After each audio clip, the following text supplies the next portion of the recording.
ಆದರೆ ನಾವು ಯೇಸುವನ್ನು ನೋಡುತ್ತೇವೆ. ಆತನು ಸ್ವಲ್ಪ ಕಾಲ ದೇವದೂತರಿಗಿಂತ ಕೆಳಗಾಗಿದ್ದನು. ಮರಣದ ನೋವನ್ನು ಅನುಭವಿಸಿದ ಕಾರಣ ಈಗ ಮಹಿಮೆ ಮತ್ತು ಗೌರವದಿಂದ ಕಿರೀಟಧಾರಿಯಾಗಿದ್ದಾನೆ. ದೇವರ ಕೃಪೆಯಿಂದ ಎಲ್ಲರಿಗಾಗಿಯೂ ಮರಣವನ್ನು ರುಚಿಸಿದನು. ಮಹಿಮೆಯಲ್ಲಿರುವ ಮನುಷ್ಯ. ಇಬ್ರಿಯರ ಪುಸ್ತಕದ ಮೊದಲ ಅಧ್ಯಾಯವು ಕರ್ತನಾದ ಯೇಸುವಿನ ಮಹಿಮೆಯನ್ನು ತೋರಿಸುತ್ತದೆ. ಆತನು ದೇವರ ಮಗನಾಗಿ ದೇವರ ಮಹಿಮೆಯ ಪ್ರಕಾಶವೂ ಆತನ ಸ್ವರೂಪದ ಪ್ರತಿರೂಪವೂ ಆಗಿದ್ದಾನೆ. 2ನೇ ಅಧ್ಯಾಯವು ಕರ್ತನಾದ ಯೇಸುವನ್ನು ಈ ಮನುಷ್ಯಕುಮಾರನಾಗಿ ತೋರಿಸುತ್ತದೆ.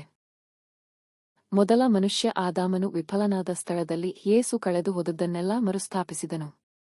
ಈ ಅಧ್ಯಾಯವು ಯೇಸು ದೇವದೂತರಿಗಿಂತ ಶ್ರೇಷ್ಠನಾದರೂ ನಮ್ಮ ನಿಮಿತ್ತ ಮರಣವನ್ನು ಅನುಭವಿಸಲು ಸ್ವಲ್ಪ ಕಾಲ ದೇವದೂತರಿಗಿಂತ ಕೆಳಗಾದನು ಎಂದು ತಿಳಿಸುತ್ತದೆ. ಈಗ ಆತನು ಮಹಿಮೆ ಮತ್ತು ಗೌರವದಿಂದ ಕಿರೀಟಧಾರಿಯಾಗಿದ್ದಾನೆ.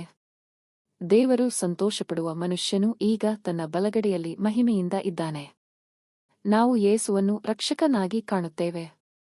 ಆತನು ನಮ್ಮನ್ನು ದೇವರ ಮಹಿಮೆಗೆ ಪ್ರತ್ಯೇಕಿಸುವ ಪರಿಶುದ್ಧಿಗೊಳಿಸುವವನು ಆಗಿದ್ದಾನೆ. ಆತನು ನಮ್ಮ ರಕ್ಷಣೆಯ ನಾಯಕನು. ಆತನು ನಮ್ಮ ಒಪ್ಪಿಗೆಯ ಮಹಾಯಾಜಕನು.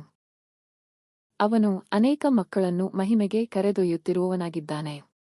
ತನ್ನ ಮಾನವತ್ವದ ಮೂಲಕ ಆತನು ಕರುಣೆಯುಳ್ಳ ಮತ್ತು ನಂಬಿಗಸ್ತ ಮಹಾಯಾಜಕನಾಗಿ ಜನರ ಪಾಪಗಳಿಗಾಗಿ ಪ್ರಾಯಶ್ಚಿತ್ತವನ್ನು ಮಾಡಿದನು. ಆತನ ಹೆಸರು ಪ್ರತಿಯೊಂದು ಕೃಪೆಯನ್ನು ಒಳಗೊಂಡಿದೆ. ದೇವರು ತೋರಿಸಬಹುದಾದ ಎಲ್ಲವನ್ನೂ ಆತನು ಹೊಂದಿದ್ದಾನೆ. ಆತನನ್ನು ಸಂಪೂರ್ಣವಾಗಿ ಅರಿಯಬಲ್ಲವರು ಆತನೇ ಒಬ್ಬನು.